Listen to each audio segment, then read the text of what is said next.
Hello, and welcome to The Explainer. Today, we're looking way past what we normally see in the mirror. We spend so much time focusing on our visible features, but right now, we're going deep into the hidden plumbing of the human body. It's this incredibly complex network running silently right under our skin, working around the clock to keep everything in perfect balance. But what happens when that remarkable system goes haywire? How does a microscopic traffic jam fundamentally alter the structure of our bodies? Well, let's take a look.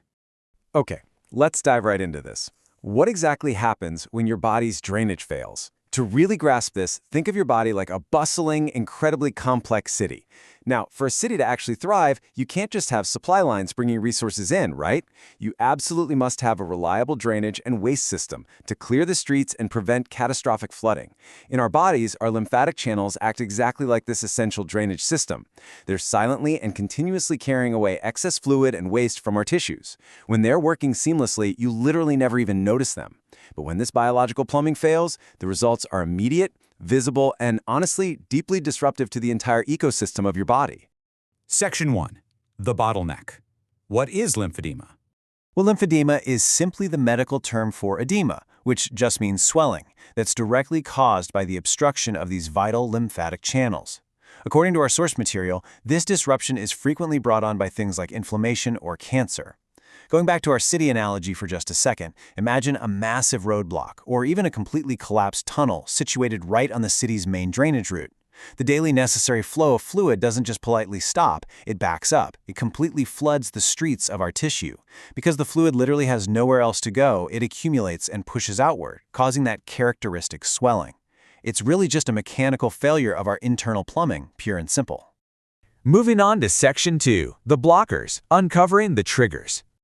So the crucial point here is that we need to divide these triggers into two very distinct categories to map out how this condition develops. We have primary causes versus secondary causes. This helps us cleanly differentiate between the lymphatic bottlenecks we're actually born with versus the ones that happen to us later in life. Primary causes are intrinsic. They include congenital defects, meaning someone is born with an underdeveloped, missing, or structurally compromised lymphatic drainage system. We also see familial diseases in this primary category, like Milroy's disease, which is the genetic condition passed down through generations. But for a huge number of people, the pipes were built perfectly fine at birth, and something external damages them later on, and those are our secondary causes. Let's look a little closer at this list of secondary causes, because this is where lymphedema becomes a frequent, daily reality for millions of people. Our source identifies a very specific set of external triggers. First up, we have post-inflammatory scarring. When tissue gets severely inflamed and eventually heals, that resulting rigid scar tissue can physically crush or block the delicate lymphatic vessels around it. Then we have obstruction by malignant tumors. Obviously, as a cancer tumor grows, it takes up physical space, literally compressing those drainage pipes shut. We also see infectious causes like filariasis, which is a parasitic infection. Finally, and this is highly significant, we have triggers directly tied to life-saving medical treatments, post-radiation fibrosis, and radical surgery involving the resection or removal of regional lymph nodes. Think about the gravity of that for a moment. In the fight against cancer, surgeons often have to remove lymph nodes to stop the disease from spreading, or oncologists use radiation that causes subsequent scarring, known as fibrosis. It's a profound medical trade-off, really. We're saving a life, but in the process, we're permanently dismantling parts of that local biological drainage system. This brings us to Section 3, the aftermath, the biological chain reaction. Let's move to and see how this actually builds across a pretty fascinating timeline. Step 1. It all starts with increased interstitial fluid. That's the invisible fluid buildup happening right in the microscopic spaces between your cells. The drain is plugged, so the water table rises, so to speak. But if this state continues, we hit Step 2, persistent edema. This chronic swelling doesn't just stretch the skin temporarily, it fundamentally irritates the tissue, causing interstitial fibrosis, or internal scarring.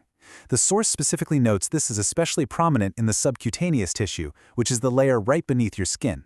And because of that creeping internal scarring, we inevitably arrive at Step 3. The skin physically thickens. What started as a simple, invisible fluid backup has now structurally and often permanently altered the anatomy of the tissue itself. And this brilliantly illustrates the startling way medical science describes these physical changes. Take the term peau d'orange. It's a French medical term that literally translates to the skin of an orange, because the thickened skin resulting from that persistent interstitial fibrosis is tethered down by the underlying scarred tissue. It swells and pits, assuming the exact visual and physical texture of an orange peel. It's an incredibly powerful piece of tactile sensory imagery. If you just imagine running your fingers over the dimpled, thick, porous rind of an orange, you instantly understand the profound physical manifestation of what's happening on the surface of the human body when the delicate lymphatic plumbing beneath it has failed. Which brings us to our final thought. The source explicitly outlines that this persistent lymphedema isn't just some cosmetic issue. It commonly leads to severe, painful complications like cellulitis, a serious bacterial skin infection, generalized swelling, and deep, difficult-to-heal skin ulcers. Thank you for joining me for this explainer as we explore the intricate, fragile machinery inside all of us. I want to leave you with this final thought. When persistent lymphedema leads to such severe complications, what does it truly reveal about the delicate balance of our unseen biological systems?